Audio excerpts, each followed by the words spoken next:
or a thready texture, then almond oil, jojoba oil, coconut oil, and sometimes even olive oil would be the better types of oils to use.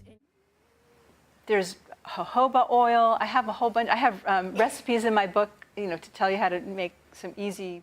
You can massage your own feet with the oil by using a carrier oil such as jojoba, olive, or coconut oil.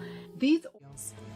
Mix 1 tablespoon of powdered oatmeal and some jojoba oil to make a thick paste.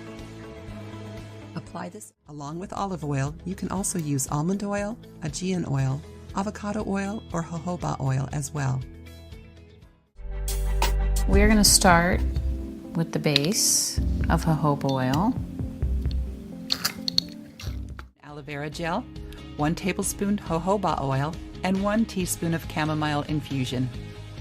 Put this mixture on your fine hair. There are other oils out there. There's Moroccan oil, argan oil, there's jojoba oil, there's so many plant resins here, tree resins, and then they also use jojoba oil, which I like to put on my skin. Adding the coconut oil to our butters, and then jojoba oil is the oil that is closest to